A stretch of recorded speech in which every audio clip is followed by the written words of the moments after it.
Hello and welcome to the Good Stories Podcast. I'm Jody, back again with my brother Steven.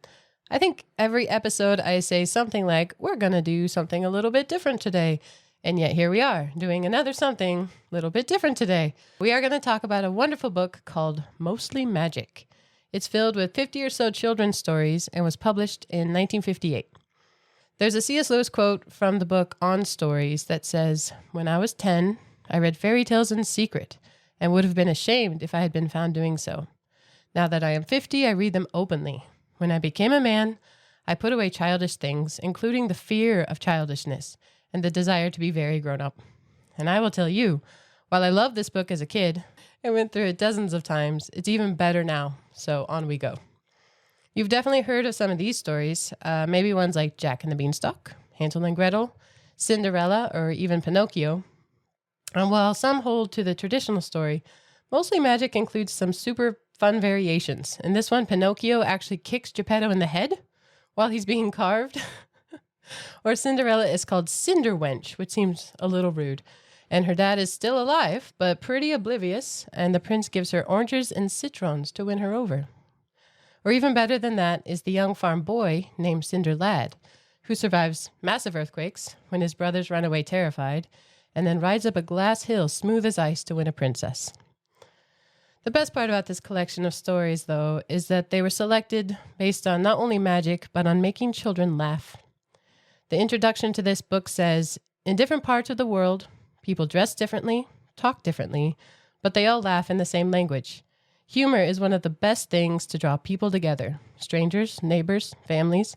A funny story shared is twice as funny as one read alone." It also talks about how children love incongruities and exaggeration, and I think this extends to adults as well as children.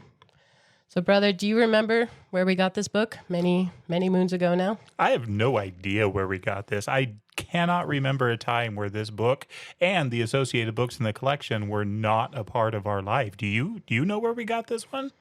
I think just one of the, like a rummage sale, but they were all 10, and they were all different colors, pastels. Mm-hmm. So Mostly Magic is pale blue, and I think there might have been a pale yellow one, but honestly, I didn't really read the other ones. They weren't as good. They were not as good. Mostly Magic ended up being the only one that we all read, all loved. And yeah, I'm really excited he came up with this as the book to talk about today because it is wonderful. Yeah, it was very much a part of every summer reading. And like I said, there's more than 50 stories in it, but after a while, I think I only went back to the same 6 or so. And they still are great, but today I had to read the whole thing, got to read the whole thing, and they're awesome. The whole thing is awesome. I was shocked at just how many stories there are in this book. Yeah. And I mean, the big name stories, like you said, Jack and the Beanstalk, there's Tom Thumb, there's Sleeping Beauty, Rumpelstiltskin, all the classic ones, but then so many kind of more of the bizarre and weird ones, or less well-known ones that, I'm looking forward to introducing you to some of them today. Yeah, or the ones that are Disney, like a Disney Snow White, or the princess stories, they're different. The endings do not match, really, No. at all. And I knew that from some of the Brothers Grimm fairy tales. But yeah, just very different than I remembered and so good reading them as an adult. Mm-hmm. Yeah, reading through this, so I reread it as well, and wonderful memories and nostalgia and things that I don't remember reading. I was struck by a line from Tolkien that sums up for me kind of what I got out of this book. This to me is a collection of stories that I loved to hear as a kid and I still love to hear and read as an adult. So the line is from The Hobbit. It says, as he's introduced to Gandalf and realizes who he's talking to, he says, "Not the fellow who used to tell such wonderful tales at parties about dragons and goblins and giants, and the rescue of princesses and the unexpected luck of widows' sons." And I think that sums that up. And through this book, we're going to go through all those kind of things because all those show up in these stories. Yeah, so don't worry. We won't read you 50 stories today, but you'd be lucky to hear them because they are super fun. But you mentioned Gandalf mentions dragons. Mm-hmm. I was surprised how few dragons. I believe one. Yeah, not very many. And he's a king. But that's kind of the only dragon in these stories.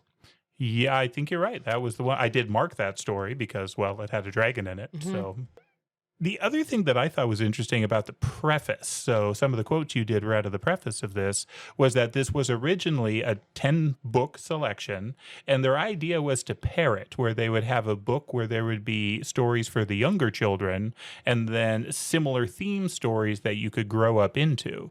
And I didn't know this when I was a kid, but apparently the Mostly Magic was the kids' version, and then Fun and Fantasy was the grown-up version that we were supposed to move into.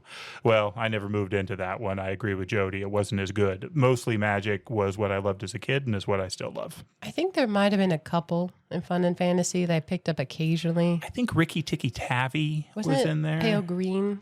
I think so. It was so long ago. Yeah. I don't know. But The only one I have in my hand is Mostly Magic. But yeah, the collection of them is called Through Golden Windows. And I actually really enjoyed the illustrations on it as well. I definitely want to use it as our episode art just because it's really fun. Very just, I think that humor piece sticks out in the illustrations as well. And the dragon in that one story, Peterkin and the Gray Hair, I believe, is the one with the dragon. I think it was actually Mighty Miko, wasn't it? That's the hard part is they overlap and I'm struggling to keep them separate because they blend even though I literally just finished reading it. But yeah, he sits in a throne and he looks kind of like a crocodile I thought with so a too. suit on. So I wrote down just some things we did find in these. And then I think we'll go into just some of our favorites. Is that okay? Perfect. All right. So a lot of kings and princesses. The princesses don't do much in most of these. You know, more recently, there's been a push, I think, to make princesses more out there and part of the action. And I can kind of feel that with these stories because a lot of times they're just sitting over there and they get married off to somebody. But they're really beautiful anyway. So giants, ogres, enchanted items, a lot of helper animals. So you help an Yes. animal along the way and they help you come to glory. I mean, really powerful little animal, bunnies and foxes and things. One dragon and apples. A whole lot of apples. What's with apples? They do keep showing up, don't they? They're And- frequently made of gold. Yeah, well, The Princess and the Glass Hill is probably the best story in here, and definitely that's a thing. Yeah, so let's go to that one. Why not? That's the Cinderlad story. Cinderlad, Princess on the Glass Hill. This is a story that has stuck with me since I was a child. It takes place in a rural setting, as most of these do. There's a family with a couple brothers, and then the youngest brother, Cinderlad, who sits in the ashes and is obviously worthless and doesn't do much, and gets mocked by his brothers and his father. They have a farm, and every year on St. John's Eve, which I looked up is at the end of June. Oh, makes sense for the hay. The Okay. hay is growing, but all of a sudden the hay is just gone. It disappears, and they can't figure out why. So the oldest brother gets sent out to go basically hang out in the field and figure out what's going on. But there is an earthquake. He gets scared. He goes back home, and the hay is gone.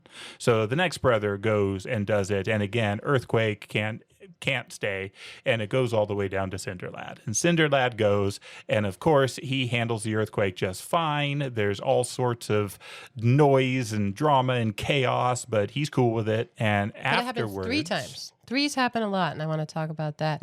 But his quote is, well, if it gets no worse than that, I can stand it. So he does it the first, the second, the third, and then it's quiet. except for the sound of munching. And he looks out the door, and what is there but a beautiful horse, this wonderful stallion, but a stallion that it also has a saddle and has a full suit of armor sitting on it. There's nobody in the armor. It's an empty suit of armor, but it's the purest, brightest, shining copper. So the whole saddle, the bridle, the whole thing is set up with this glorious stallion.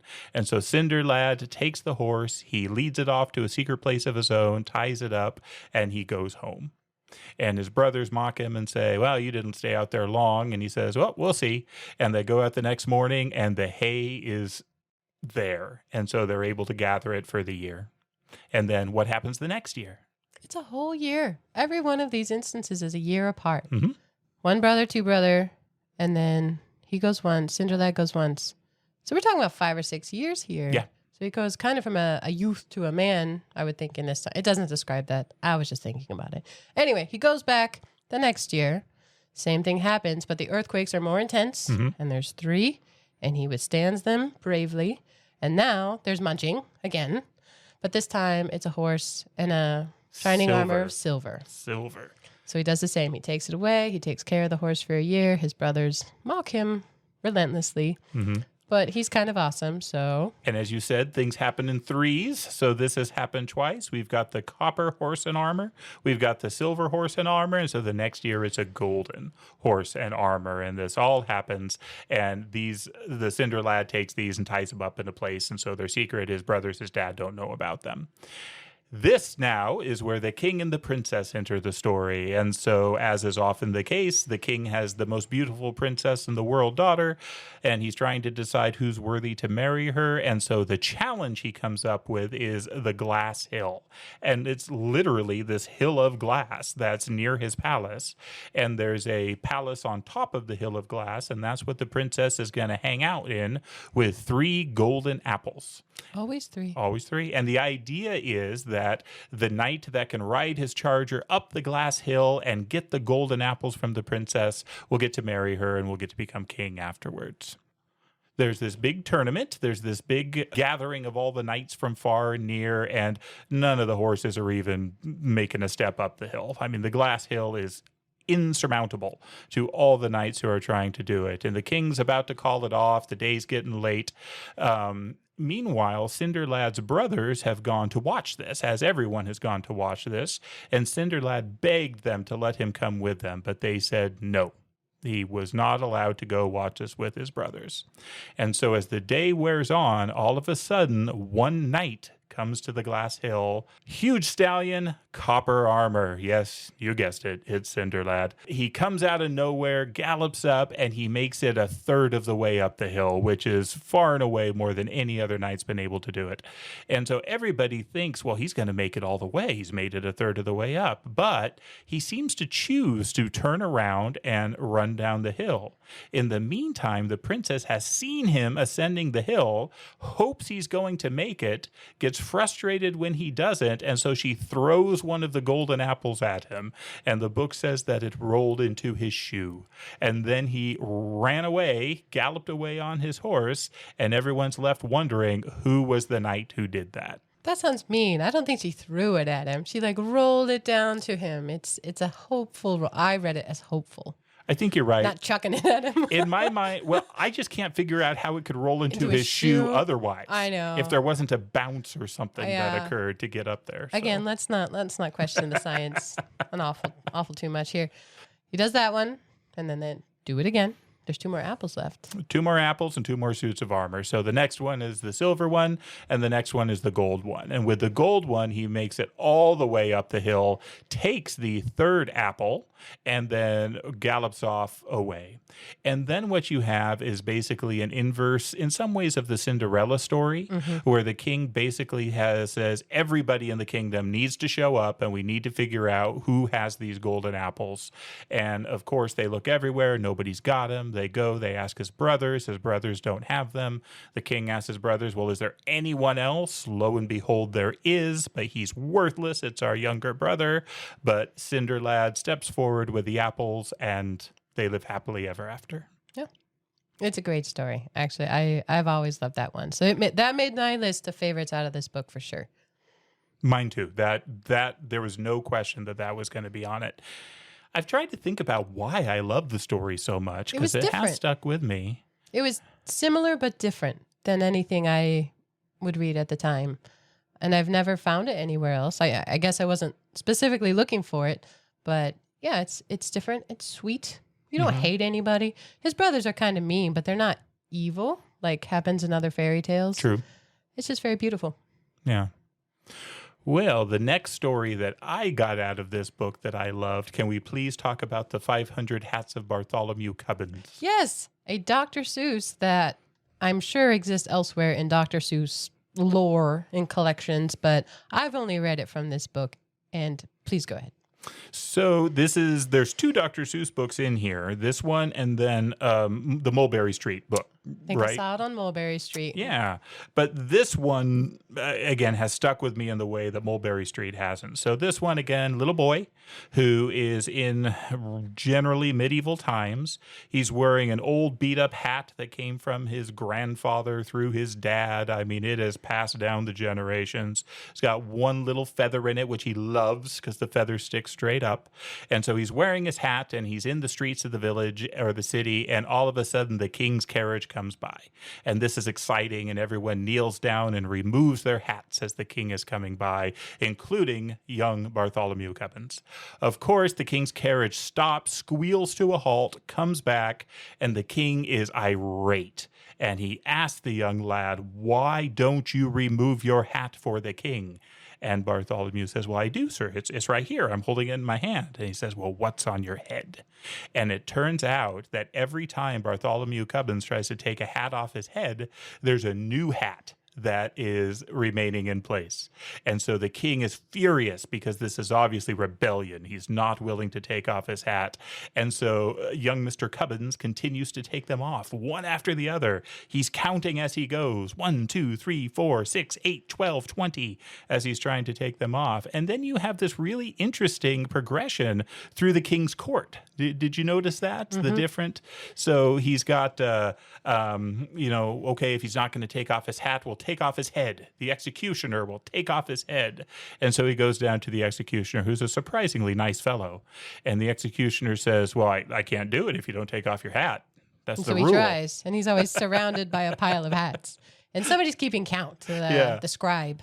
Yeah, there's a scribe who's counting all these and gathering them up. They call in the royal tailor. Yes, Sir Snips. If anyone knows hats, it's going to be Sir Snips. Maker of hats for fine lords. And so he uses an expletive. And I cracked up.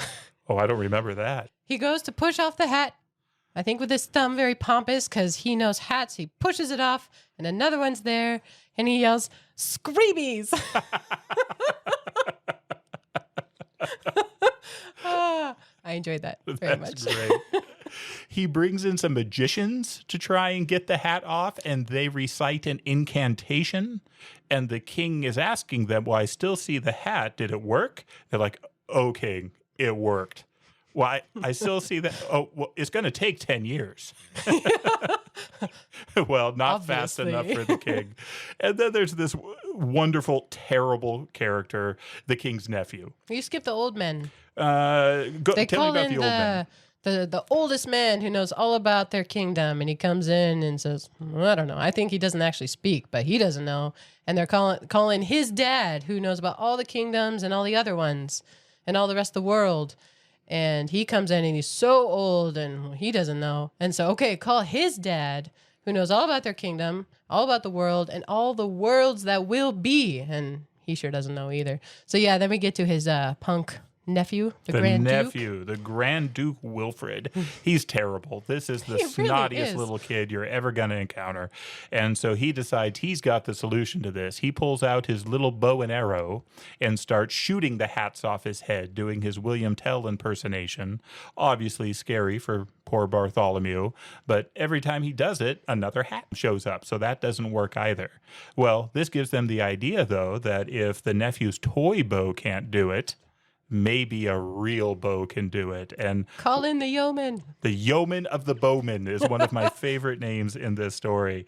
And he has a massive bow and massive arrows. And again, it just doesn't work. So all these things happen. And then I told you about the executioner. So he goes down to the basement for that. And then they come up from the basement and the decision is made, well, if he's not going to take off his hat, we're just going to have to push him off the tallest tower. And so... like Shocking you do. logic. So, and meanwhile, he's just ripping hat off after hat. But as they start climbing the stairs to the tower, they start noticing something different about the hats that are coming off. All of a sudden, there's not one feather, there's 2 feathers.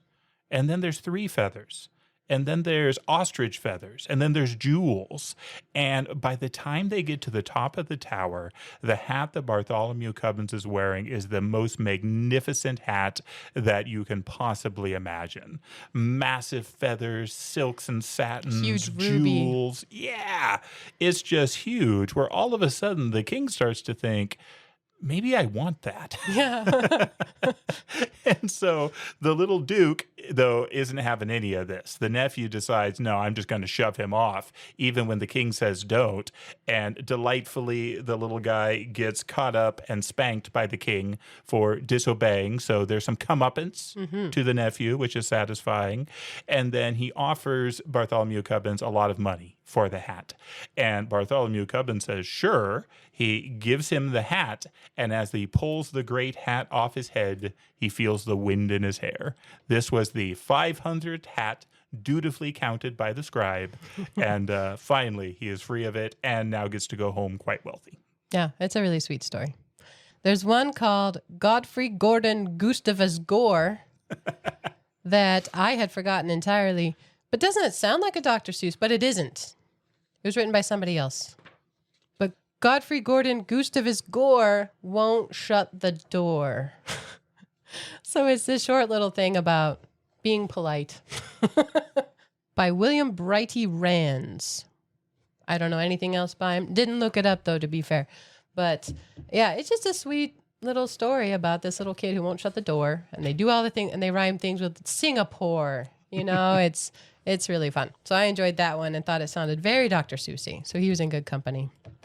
This book was my first encounter with the 12 Dancing Princesses. Yes, that's my favorite. Oh, go ahead and tell us about them. So even more than the Princess on the Glass Hill, I have my own copy of the 12 Dancing Princesses. It's the only story out of this book that I specifically bought separately to read ongoing because I love it. So there's 12 princesses, one king, and every night they go to bed. He locks the door. And in the morning, the soles of their shoes are worn out, like they've been dancing the night away. And is obviously dancing. What else would they be doing? They all with their know feet? they're clearly dancing. There's nothing else that could wear out these shoes. And so he asks, and what have you been doing? And they never tell him. And he enlists help, as kings do, to find out things from their daughters. I don't know. It doesn't quite make sense. All the who fail to discover the secret are killed. Yeah, so their reward, I believe they can ask for any of the daughters in marriage. But if they don't succeed, they die. So I wrote extreme consequences in at least half of these stories where you either die in some horrible way, are killed in some horrible way, or you get the kingdom. I mean, there is really no middle ground. And that's in a bunch of these. That's fairly consistent. But prince after prince ends up dying. They don't know. They fall asleep even though they vow not to. But then this soldier comes and tries that night. But on his way, he meets an old woman, as many in these stories do. Old women. I wrote that down as a recurring thing. They're you just never know if they're good or bad, magic or not, if they're going to help you or hate you, all across the board. But in this one, she helps him. And so she warns him not to drink anything they give him. And she gives him my first knowledge of an invisibility cloak. Yes! Yes, before Harry Potter. Yes! She gives him an invisibility cloak. It's so cool. It is so cool. So he puts a sponge under his chin, drinks the wine the princesses give him at night, drips down into a sponge so he doesn't actually drink it, puts on the invisibility cloak, and he trails after these princesses who go in this underground secret way, and he ends up setting off the youngest princess who's at the back a few times. He steps on her train, I think. He's heavier in the boat because they cross this underground lake to an enchanted castle, and they do dance the night away. They wear holes in their slippers. But it's just such a beautiful telling. I love the idea of the underground lake as they cross, and the youngest is always very nervous because he's freaking her out, but he's invisible. But yeah, there's princes at this castle, clearly enchanted, and they dance the night away, and the soldier follows them, and he keeps taking a sip of their wine if they have a cup, or just different ways to either pass the time or confuse them. I don't know. He goes back 3 nights, I believe, because everything happens in threes in fairy tales for whatever reason. Do you have a theory? There are many reasons. There's lots of... This gets into the world of numerology, which there are many discussions on the power and authority of numbers. And 3 is throughout fairy tale history legend associated with magic. Well, it certainly shows up here. So yeah, 3 nights he goes back. One night he breaks a twig off because I believe the wood is silver and the leaves are golden, and he brings them back as evidences. And so on the third morning, the king's like, okay, where do they go? And he tells him, and he shows these evidences, and the king confronts the princesses, and they acknowledge, and they find that there's no point in lying, which is funny because they've denied it this whole time. But oh, you caught me. And what's funny to me is usually they'll marry the princess that's most current in the story, has the most activity in the story, which in this one would be the youngest. But he actually asked for the oldest princess in marriage. Yeah, that struck me too. As I was reading through it, I was expecting that all those interactions with the youngest was the setup to where they were going to be the two that get married. And it's interesting because throughout that, it's actually the oldest that is discounting the youngest's concerns. Yeah, brushes her off. Yeah, the youngest will say, "Hey, somebody did this. I felt this. This is going on." The oldest will be like, "Nah, don't worry about it." And the line is something to the effect of, "Well, I'm not young anymore. I'll take the oldest." Yeah, when he gets he's feeling his age. So I think that's great. So it's one of my favorites. It's just beautifully told. By the Brothers Grimm. It's by the Brothers Grimm. Yeah, it's the Grimm brothers. What? I guess the earlier princes do die. I was going to say, it's pretty friendly for a Brothers Grimm story. There's no red hot shoes to dance in or... Wow, that's cool to know. I did not realize. A detail I noticed this time is the enchanted princes get to pay their time. Their enchantment extends for the time that they've taken away. I noticed that too. They're stuck I'd in the never seen castle that longer. before. For every night the princesses came and danced with them, their enchantment extends underground for another day. Yeah, so there'd be a fun story somebody wants to write is the story of the 12 princes in the castle. Maybe they're still there. Maybe. I hope so. Well, starting that one all off, you mentioned about the idea of meeting with an old lady, right? The old ladies that you encounter. So many old ladies. Yeah, the one that I remember, another one I remember from this book was the tinderbox. Do you remember that one? Yeah. With the dogs? The dogs, they are weird. They are. So let's talk about this one a little bit. So the tinderbox, this is a Hans Christian Andersen story. A soldier is marching along the road and he comes across an old lady. And the old lady gives him this offering, this knowledge where she says, okay, you see that tower over there? You have to climb up to the top and I'm going to let you down by a rope. But if we do this, at the bottom, there's all these locked doors. Don't worry, the keys are in the doors. You can get in all of them. And there's treasure there for you. Take whatever you want. Oh, wait, I need to tell you that some of these rooms are guarded by these beasts, these animals, these dogs. And so in order to protect yourself, here is my blue check apron. Lay it on the floor in front of the dog. Place the dog on it, and he won't bother you. That's just wonderful. And it works. And it works. I thought she was lying. No. She says one more thing, though. He says, well, all right, I'll go. I'm planning to fill my pockets with money, but what can I get you? And she says, I just want my tinderbox. I left it in there one of the last times. Bring it back for me. And so he goes and does this. And like you say, it works. And the dogs are spooky. I mean, they've got huge eyes and progressively larger. So there's a scary dog, a really scary dog, and then a very scary dog. Because again, everything happens in threes. So he goes down and the first dog, he reaches in, it's all copper money and he, fills his pockets. He goes to the second dog. Is all silver money, and so he fills his pockets. The third dog is all gold, and so he empties his pockets and replaces it with the gold. I thought that was funny, where he bothers with the lesser, knowing that the gold is coming, but he still goes through the process. I think you have to respect the process in a fairy tale. You uphold the three. Well, he did, and he found the tinderbox. And this was the part that shocks me. So he gets out of the tower. She hauls him up by the rope. She's like, all right, great, give me my tinderbox. And he says, well, wait, why do you want it? She says, don't worry about it. Give me my tinderbox. And he says, well, I'm not going to give it to you unless you tell me. She says, I'm not going to tell you. So he promptly cuts off her head. I know. Shocking. My goodness. Yeah. Sometimes you need to be nice to the old ladies in fairy tales. And I guess sometimes it's okay to just kill them because there's no repercussions for this. He did call her a witch. So she was clearly there's a negative, but it was shocking. It seems sudden to me. It was very sudden. Yes. Anyways, what he discovers is that this tinderbox is essentially a magic lamp almost. I mean, this reminds me a lot of Aladdin, where when he strikes the tinderbox once, that little dog will show up and will essentially grant him wishes. If he does it twice, the second dog, and 3 times the third dog.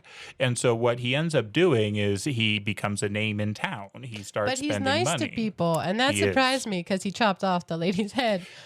Randomly, abruptly.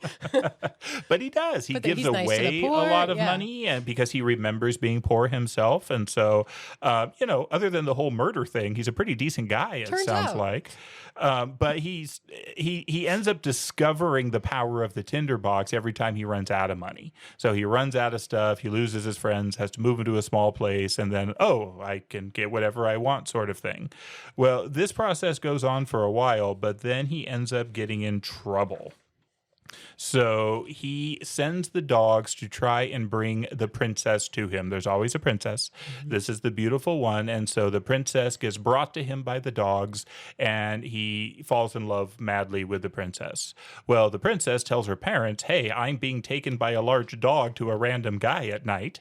And so they, like decent parents, try and figure out what's happening. And so they try different things. So on the first one, they end up putting like a cross on the door in chalk, where the dog takes them, but then the soldier sees it, so he puts crosses on all the doors so it doesn't work. No, I don't think you should make the queen and king sound very... She's in her own castle, and she's asleep.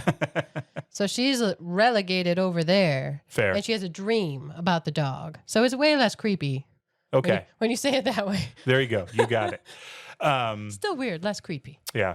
I concede the point. The chalk, and then he puts a chalk on lots of doors, so they can't find him. But then they end up catching him because what they do is they take a buckwheat flour, a bag of buckwheat flour that they snip the corner off, so there's this trail of flour that goes to where his home is, and they end up finding him and throwing him in prison, and he does not have his tinderbox with him, and so, of course, they're sentencing him to be hanged, and while he's in the prison, he sees a little street urchin kid running by and says, hey, can you get me my tinderbox? I'll give you something. 4 pence. Yeah. And so the kid says, well, sure, I can do that. Goes, brings him the tinderbox. So the soldier is on the scaffold, and he requests a final smoke before they hang him. And they say, well, sure, why not? He pulls out his tinderbox, summons the dogs, and he is saved. Yeah, they go a little crazy. They do. They tear everyone to pieces. So happy ending. A happy ending, yeah. Oh man, this is not my favorite story out of the book, but it is different. But it has stuck with me. Yep. I've remembered it, and like the picture of the dog with the eyes. Like I haven't looked at this story in decades, but I remembered that picture. Yeah, of huge, the big eyes on eyes. The dog. Yeah. So helper animals there's a bunch of different ones. So I think I mentioned Peterkin and the little gray hair. And he's one where I think their parents are dead. And so he's stuck with his 2 brothers who they're older than him and not nice to him. But they each get 2 pennies. So it's not much, but it's all their father could leave them. And the brothers go off. But they're hungry. They're starving. And they find a hare. And Peterkin's got a soft heart. And he says, no, don't kill it. And they're like, fine, we won't, but give us your pennies. So he gives him he's destitute. And then the hare says, hey, just call me when you need me. What is he whistles or something? Something like that. He had a way to call the hare. Call me when you need me. So his brothers go off and are mildly successful. But every time, he's hungry, he calls the hare. When he needs a suit of clothes, he calls the hare. And so he comes off better than his brothers. And he ends up working for the king, answering the door. And his brothers keep trying to get him into trouble. And so they tell the king, well, Peterkin's been talking about he could go get the gray goose any day from this giant who will, kill him on sight. It's a hopeless mission. And so the king then says, hey, do this for me, and you either die or great consequences. So one or the other, they'll be extreme. And so he calls the bunny, and he has him get some strange things like tallow and soft tar, and he manages to escape with this gray goose. And the giant traces after him, and they ride a pike across the river, he and the hare. And it calls out, it's a lot for a pike to carry, but that's how I heard it. Time's clock told me that way, which I think that's a funny phrase. Time's clock. But the giant's yelling at him, Peterkin, like he knows his name, Peterkin. He's like, what would you have me do? He's like, I'll do what you can. And so the giant goes home grumbling. He comes back again because his brothers say, hey, Peterkin says he can get I think it's a sword. There's a few different errands, but they're all silver hopeless. bell, there's a sword. Silver bell. Yeah, there's again, 3. So a gray goose, a silver bell, and a sword of light. And he keeps going and abusing this giant who never catches him. And on the 3rd time, he's always like, do what you can. And the 3rd time, the giant's like, hey, what would you do if you were me? And he says, I drink up the river and come get me. And so the giant tries. He's like, good idea. But then he bursts drinking the river. And happy ending. And Peterkin is now an apple too high for his brothers to reach. That's how they say it. So that hare, I think he seems a little annoyed. Like, what do you want now? Like, I helped you before. What do you want now? But it's still a good story. One of the other helper animals ones. Do you remember? This is another Grimm one, actually. The little 1 eyes, little 2 eyes, and little 3 eyes. I had forgotten this one, and it is very sweet, actually. Yeah, and not horrific at the ending like a lot of these are. So little 1 eyes, little 2 eyes, little 3 eyes there are 3 daughters. One of them has 1 eye. One of them has literal. 2 eyes, and one of them has 3 eyes. And of course, the 1-eyed daughter and the 3-eyed daughter make fun of the 2-eyed daughter. She's too ordinary. Too ordinary. No one's ever going to like her. And so kind of Cinderella-esque. She's, abused, feed on scraps. So she's definitely not the favorite. And so this is another story that has both an old woman and helper animals. So the old woman comes and says, basically, why are you crying while she's out in the forest? And she gets offered a little goat companion. And so like many of these rhymes, or not rhymes, what word am I looking for? Like a little incantations. Poem, a little song of, that makes something happen. Yeah, words have power. And so with this goat, what little 2 eyes can say is, little goat bleat, little table appear. And then all of a sudden a table will show up with wonderful food on it, and then she can eat it. And then she can say, little goat bleat, little table away, and it goes away. And so she's no longer starving. She's doing pretty well. Well, her sisters aren't going to tolerate that. They notice she's not eating the scraps anymore, and so they come out to watch her. Well, little 2 eyes is a pretty smart little thing. She knows what they're looking for on this one. And so she has her other little enchantments that she can do. So the 1-eyed daughter comes out first to watch her, and she sings to her and says, little 1 eye, are you awake? Little 1 eye, are you asleep? And of course, this puts her into a sleep. And so little 2 eye can eat like normal. So that doesn't work. So little 3 eye comes out to try and spy on her. And little 2 eye, again, knows what's going on. And so she sings her incantation, but she does it wrong. She uses the wrong words. She says, little 3 eyes, are you awake? Little 2 eyes, are you asleep? And by forgetting that 3rd eye, she doomed herself, because little 3 eyes could keep that 3rd eye open and saw what little 2 eyes was doing with the goat. So obviously they're not happy about this. So they end up killing the goat. It's horrible. It's sad. Yeah. So little 2 eyes is again crying out in the field, and the old woman comes and says, well, why are you crying? She tells her the story, and then the old woman says, well, tell you what, ask for the heart and plant the goat's heart outside your front door, and you will have good luck. And so little 2 eyes does it, and they give it to her, which I was kind of happy to see, because I could see them just rejecting any request. No. Yeah, but the heart, I guess, was such a silly little thing that they didn't mind it. And what happens is, from the heart, almost overnight, grows this golden and silver tree with, again, golden apples that are beautiful and wonderful. And so the mother, little 1 eye and little 3 eye, all try and reach for these apples, but every time they reach, the apples blow away, or they try and reach for like a twig to snap it off for the gold or the silver, and it blows away. But little 2 eye can go and grab the apples and can break off the twigs.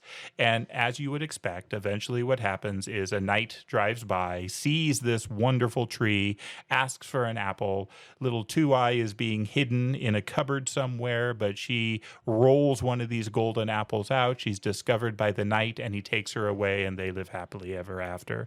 The 2 kind of ending things on this story that I thought were sweet was, one, the tree follows her.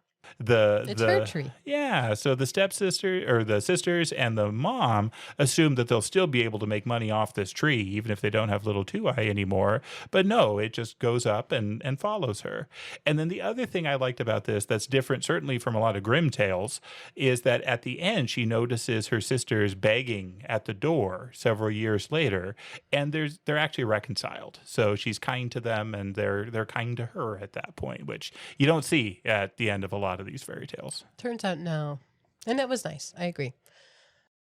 I didn't realize the story of Dick Whittington's cat was in here. Mm-hmm. So did you know that story already? I'd forgotten it. I mean, clearly I read it before many times, but I did not remember it. So another helper animal, but a little bit more historical in this sense. Yeah. Dick Whittington was a mayor of London. He's kind of the famous mayor of London. Yeah, Lord Mayor. Yeah, and so the story behind this one is that he goes to London as a poor nothing. He's got looking nothing, for streets of gold. and he does not find them. No. He finds mean streets. He finds hunger. He finds poverty.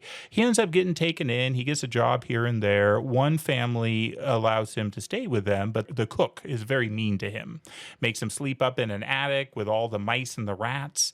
And so what Dick Whittington does is he gets a cat. And so the cat stays with him and helps clear out all the mice and rats. And so he's happier because he's not getting nibbled on. Well, the home he is staying with, they do shipping. They do merchant stuff. You know, this is the days of sail in England. And so the owner of the house usually likes to give his servants the ability to contribute something to these voyages, with the idea being that if it makes money, they'll get to make money off the voyage just like he does. Yeah, they make a return. Yeah, and so people who have money will invest money. You know, the different servants will have different things. Well, Dick didn't have anything. Somebody says, well, wait a minute, he's got that cat. And so Dick Whittington gives up his cat to this voyage, and just assuming he's never going to see it again, and it's just all he's got, sort of thing. Well, it turns out the ship ends up landing in a place that's fabulously wealthy, but overrun with mice. Mm-hmm. And so they're able to sell this cat, which is gross, for a ridiculous fortune. And he falls asleep in the queen's lap, which really helps. It does indeed. And so when the ship comes back, Dick all of a sudden has a whole lot of money. And this is the story of Dick Whittington's cat. Yeah, and the man gives him his full share. They try to talk him out of it because Dick is young. And he's like, no, he's going to get it. It's his, he gets it, which is very decent of him. Mm-hmm. And he does run away, Dick Whittington. He runs away at one point and he hears... What is it, a bell? The chimes. The chimes. He hears the chimes, and the chimes respond, thrice mayor of London. He's like, oh, well, if I'm going to be mayor, I guess I can stick it out through this.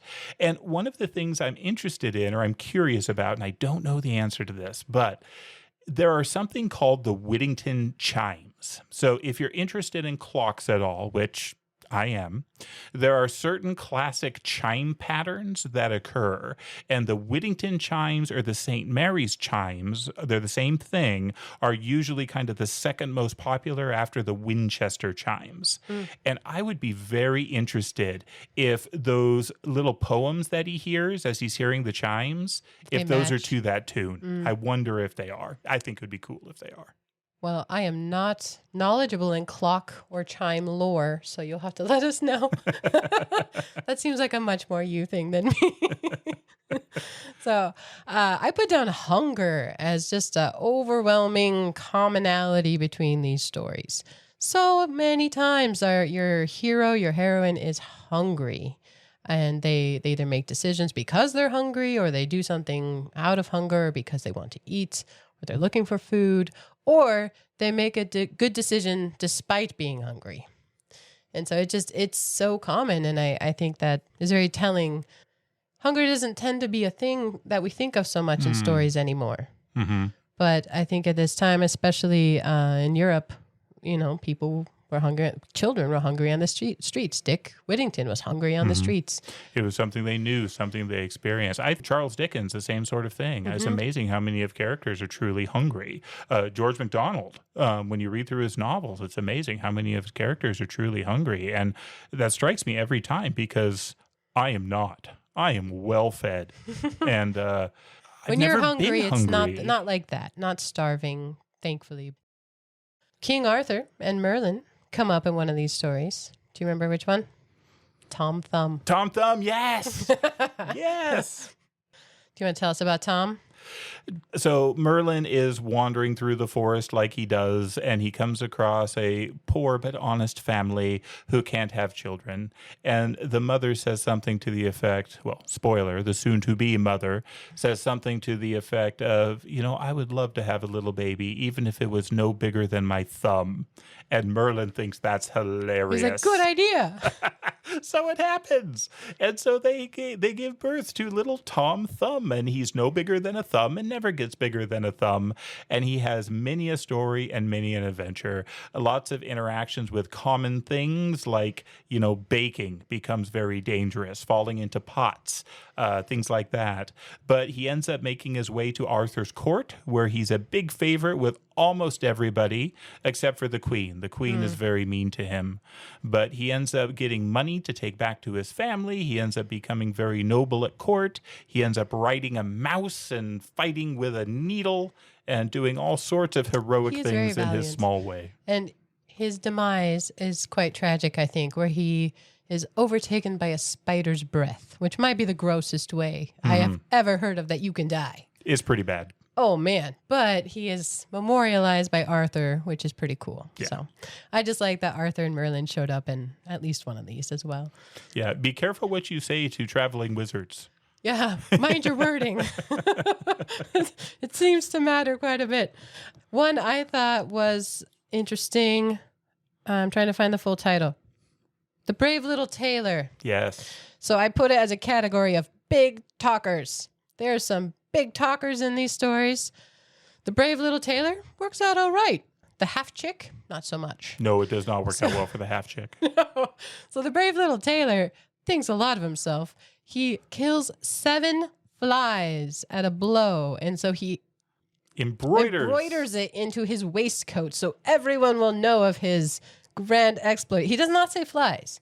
He says 7 killed at a blow, or 7 in one blow. 7 at a blow. Yeah, and he kind of goes with it, and it works out for him. And people are impressed with his might and grandeur, and he just has adventures from there and ends up rich and okay. Yeah, he bluffs his way through all sorts of things. He's got a lot of confidence. He does, and he does it, though, I mean, we're not talking little things. No. He's taking on giants. Yeah. But he comes out the other end of it, again, because he's clever. And not book learned, not wise in that way. He's just kind of this street smart, confident trickster, and he makes it work. He made me think of Sean Spencer in Psych. It fits. He can just talk. Yes, and he's really good at it.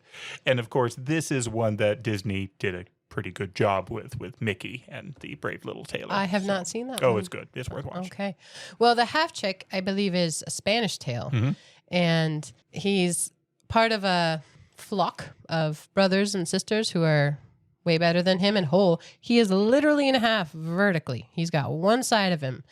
And so his mother's always worried about him and, he'll be with me forever and I'll always have to take care of him. But no, he is off and he's got some swagger and arrogance.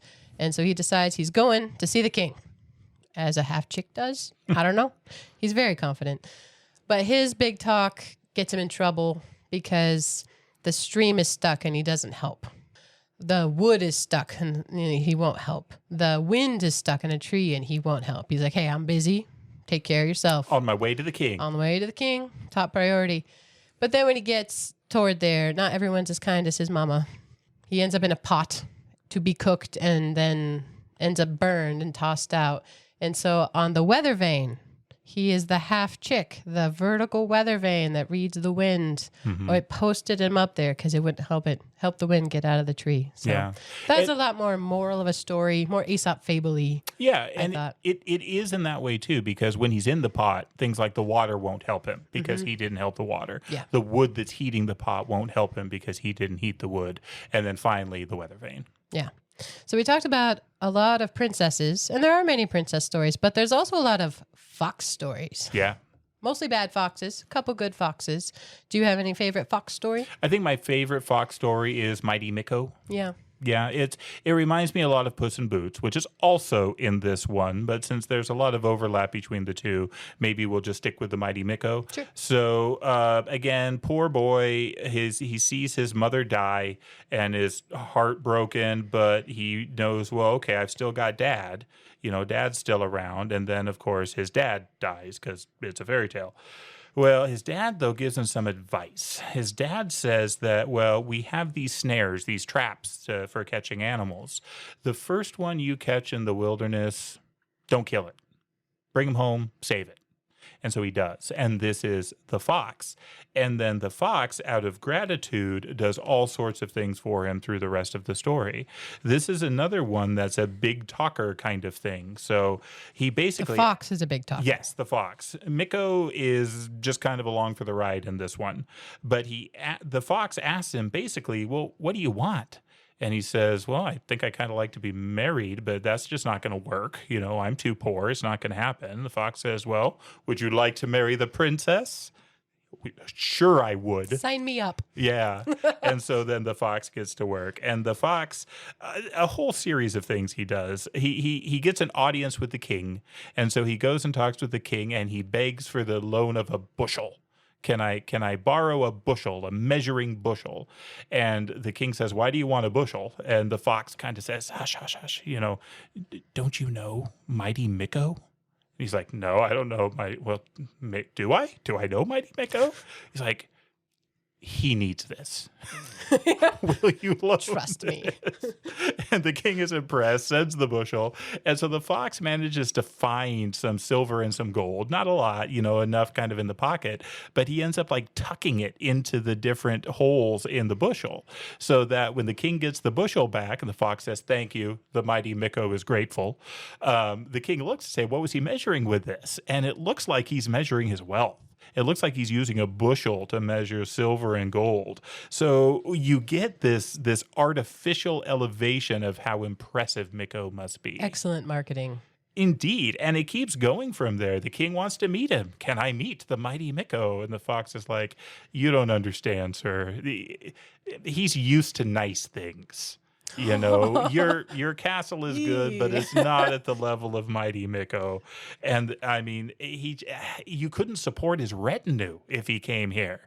And the king was like, well, sure I could. And he's like, no, you don't understand. You really couldn't. Actually, for this reason, the Mighty Miko only ever shows himself in full splendor or as a simple woodsman with just me as his only companion. And the king was like, well, can he come like that? And he's like, well, yeah. The king's like, I'll give him clothes when he gets here, so he doesn't have to stay like that. And the fox, you just don't have anything. You don't have what he's used to. And so, anyways, the fox ends up working it to this level where the Mighty Miko becomes this thing in the king's head. And so the fox goes home and he tells Miko basically, look, you just need to do one thing, and this will work. Go for a bath in the river. And Trust me. Like, all right. So he goes and does it. Meanwhile, the fox hides all his clothes, just gets rid of them, and he knows the king's carriage is going to be going by at this time, and he starts screaming, help, help, they've stolen all my, his clothes. And so Miko gets granted these beautiful clothes from the king. He looks fantastic in them. The princess falls in love with him immediately. And then it becomes very similar to the Puss in Boots story, where the fox identifies a castle that would be good for him, that would actually make this all make sense. And the castle is the castle of the one dragon in these, the worm. The castle of the worm. And so the fox basically invites the king and his retinue to this castle. Miko is traveling with the king, but the fox runs on ahead. And every group of like laborers, workers that are all part of the fiefdom of the worm, he says, hey, say you work for Mighty Miko. And they all do.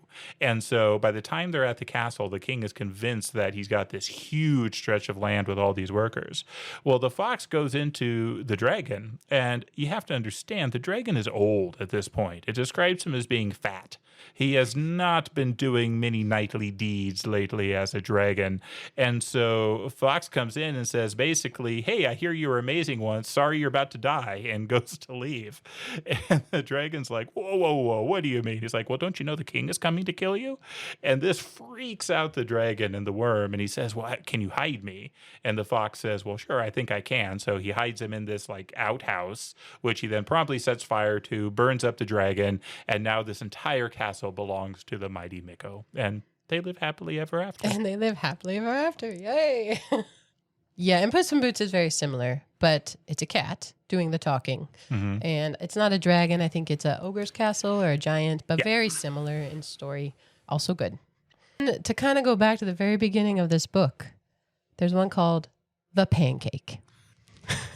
I did not remember the pancake, and I laughed. I laughed too. And I realized I knew about the pancake before I knew about the gingerbread man. Mm. And so I remember in elementary school hearing about the gingerbread man, and I'm thinking, it's not as good as the pancake. You can't catch me on the gingerbread man. But the pancake, there's a mom who's making a beautiful fat little pancake for her 7 hungry children, and they're all flattering her like, Mama, you're so pretty. Can I have it? Can I have it? And she's like, hey, wait till it flips itself. And then it says, she shouldn't have said it that way, because then it does. It flips itself, and then it flips itself out of the pan, and it rolls along the edge.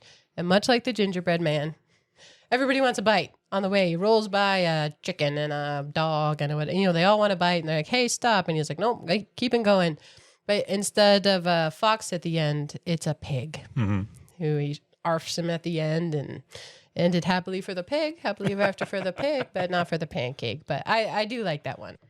So there are ones that are more common, I think, to most people, like Peter Rabbit, Billy Goat's Gruffin is in here, the 3 bears, 3 little pigs, that kind of thing. Although the endings are a little bit different on some of these more familiar ones. So like 3 little pigs at the end, the wolf comes down the chimney into a pot prepared by the pig with the bricks, and he eats the wolf for dinner, and all is well. And there's also some more trickery in there, because the wolf's like, oh, I'm going to town at 5, we should go together. And so the pig goes, but he goes before the wolf. So they're just a little bit different, and that was fun. I thought the endings of some of the princess fairy tales were different and rough. Yeah, I had forgotten about the different ending to the Sleeping Beauty. Sleeping Beauty is very different. Yeah, there's a whole ogre mom on this one who tries to eat Sleeping Beauty and her 2 children. Yeah, the prince's mom is an ogre. So the part where she falls asleep is very similar. Mm-hmm. There's a little bit different with the spinning wheel, because there is no Maleficent. There's 7 fairies at the beginning who are invited, and then there's one who's forgotten, who's old, and so she's cranky. And so she says about the spindles. So they do get rid of all the spindles, but then there's one fairy who says, no, she won't die, but she will go to sleep for 100 years. And so they know how long she'll be asleep.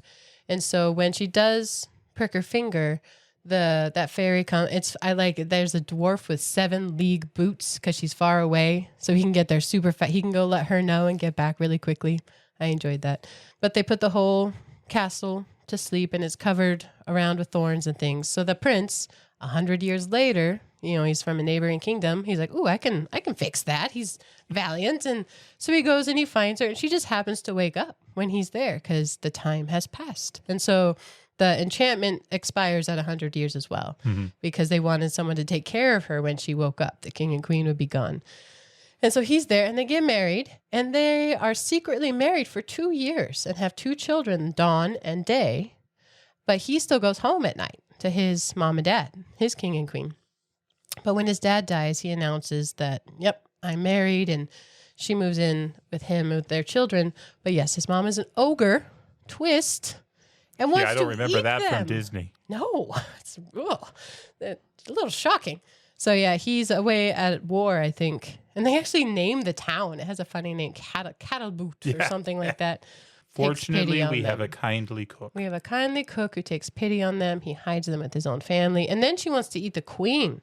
She wants to eat Aurora, the Sleeping Beauty. Yeah, she wants to eat the Sleeping Beauty. And so the kind cook hides her too, but the ogre queen hears the children playing one morning, they're in trouble. That's it. They're going to get switched by their mom.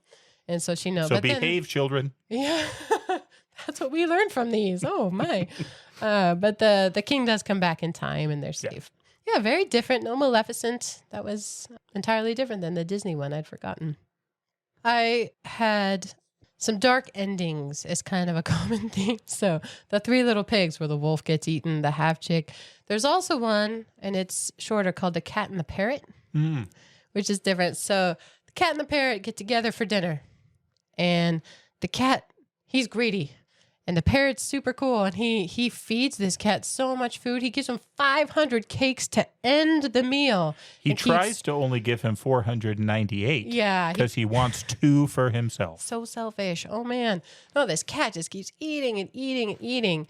And he's still hungry after the parrot gives him his 2 cakes. So he's had 500 cakes. And then eats the parrot, too. Really poor dinner guest. But then he keeps eating. And he just goes through people and animals, and all, but eventually he eats some crabs. This is after the elephant and the king and queen's entourage. Yeah, I mean, a really hungry cat. But the crabs get to work, and they snip him from the inside out. They make a hole. They can all crawl out. And that's the happy ending. And the only problem is the cat now has to stitch up this hole. Just a funny cookie story. I enjoyed that. I have to mention the Push Me Pull You. Oh, yeah. So the Push Me Pull You is a Dr. Dolittle segment. So there's not a ton about the doctor, but the Push Me Pull You is an animal that has 2 heads, one at opposite ends from each other. So it's really hard to catch because it's always looking at you. And it's very polite and shy, doesn't like people looking at it. And so just sweet details about this mythical creature. And there's a certain kind of car I call a Push Me Pull You because I think it looks the same going and coming. And so that was just fun. But yes, my favorite story out of this that I have kept with me is called The 6 Servants. Oh, yeah. And I have not heard of this one anywhere else. Have you? No, I've read similar. I think I read a book called The Chinese Servants that was fairly similar, but not quite the same. Yeah, so it took pieces of it. Or I don't know which came first, but some overlap. Do you like The 6 Servants? I do. Let's It's great. So the idea behind The 6 Servants is that, again, a princess who has a cruel mother-in-law who requires any of her suitors to complete 3 tasks. They're impossible tasks, and they're different every time. It's not like you know what the tasks are before you show up. But again, it's all or nothing on this one. If you complete the 3 tasks, you're good. If you don't complete the 3 tasks, you die. And so still many princes have flocked to it to try and accomplish this. And so far they've all died. Well, there's one prince from a land far away who decides he just has to do this. And his whole court and parents try and talk him out of it because they don't want him to die. But he gets sick out of love for her. And eventually they say, well, okay, I guess you better go. All of a sudden, he's healthy again and jumps up and he runs out to try and basically win the hand of the princess. He goes by himself. He doesn't take anything with him. No people, no servants, no retinue, nothing like that. As he's traveling to where the princess is, he encounters a number of very, very odd people. Extremely odd. Yes, and these become his 6 servants. They all decide that they're going to go with him. So the first one he comes across is the fat one. So the fat one, he says, is already the size of a haystack, but apparently can expand himself to thousands of times bigger than that. 3,000. Like, oh, you haven't seen anything. Yeah. So the fat one is the first one that joins him. So the next one is the long one. The long one says that when I really stretch myself out, I am 3,000 times as long as I am now. Again, 3 plays a role in this, but this time it's the 3,000s. The next one he sees is the looker. The looker has incredible eyesight, can see essentially forever. The next one he comes across is the listener, so somebody with super hearing. The next one... That's the picture I remember, is the listener with the big ears. Yes, and he's got his hand up. I remember that from so long ago, where he's listening so keenly to something, halfway around the world. Yeah. And then the next one is somebody he comes across who has his eyes covered. They're bandaged shut. And so they ask him, are your eyes weak? And he says, no, they're bandaged because they're so strong. In fact, were I to open my eyes, it would destroy anything I looked at. It would shatter it. Shatter eyes. He goes by the very cool name Shatter Eyes. Essentially, I think he's gathering together the X-Men. A little bit, is what he's doing here. I mean, that's the totally OG Cyclops. X-Men? Yeah. Yeah. Yeah. Love it. And then the next one he comes across is frosty hot. So this guy that is just shivering to death on a hot day. And he says, basically, look, I'm kind of weird. The hotter it gets, the colder I get. The colder it gets, the hotter I get. It's just how I am. So frosty hot becomes the other servant. And so is that 6? So we have the fat one, the long one, the looker, the listener, shatter eyes, and frosty hot. Yeah. They show up at the court of the princess, and the evil witch queen assigns him his first task. And the first task is that there's a ring in the Red Sea, and I need it by noon tomorrow. And the prince says, Roger that, and steps out, and he uses the skills of his friends to find it. You know, the guy with They the work vision. as a team? They do. The guy with the vision can see it.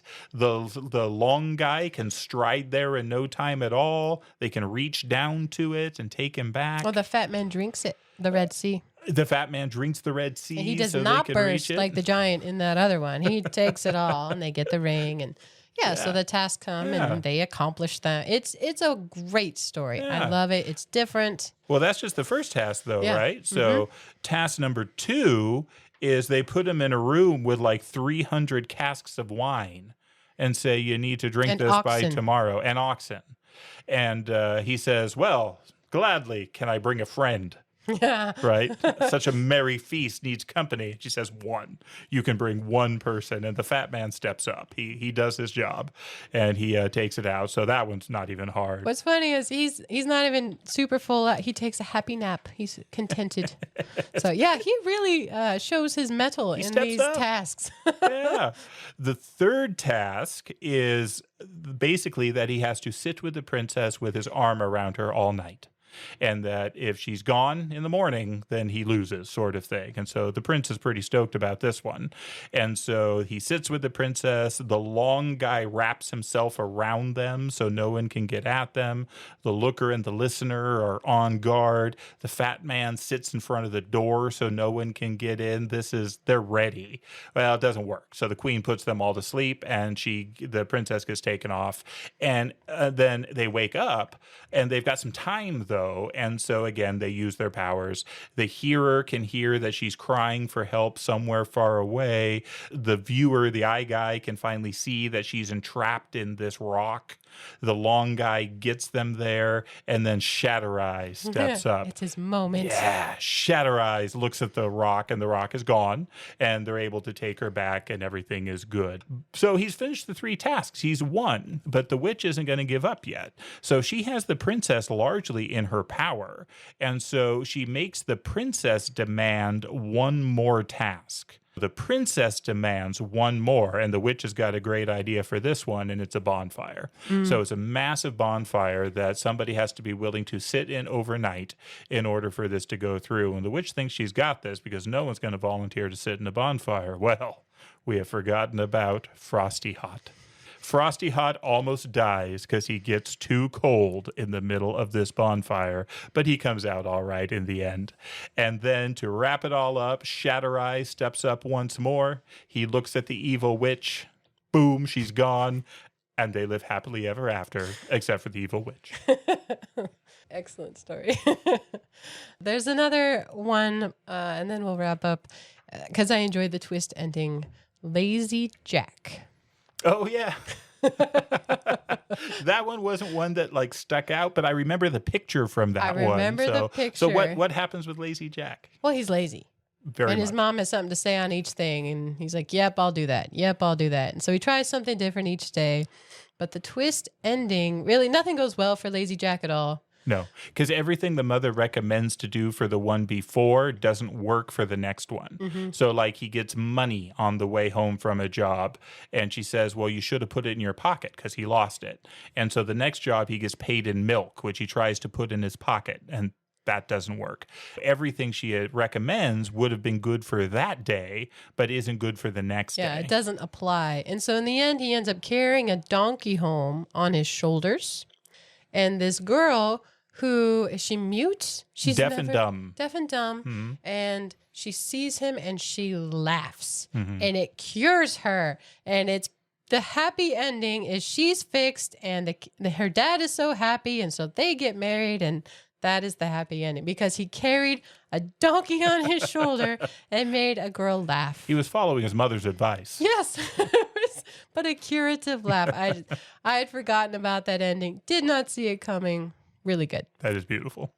Can I talk about one last story? So this is where we're at the end of the book, and this is the story of how the good gifts were used by two. There's two brothers in this town. One is rich and one is very, very poor, and they live across the street from each other. And this one's fun because you have different famous saints showing up. You have Saint Nicholas, Santa Claus himself, showing up, and he knocks at the door of the rich man, and the rich man, of course, turns him away, right? Nope, you can't stay here. The poor man welcomes him immediately, gives him his own bed. He sleeps on the floor instead, gives them whatever food they've got available, all those kinds of things. And so St. Nicholas, using his saintly powers, gives them a gift. So he says, well, I think I can help you with your food and drink here. And so they bring out basically a pot and they bring out a jug. There's kind of like the little girl with the goat. There's an enchantment that they can do, words to say, to where the pot will fill with this meaty, rich, delicious broth, and where the jug will fill with beer, fantastic beer.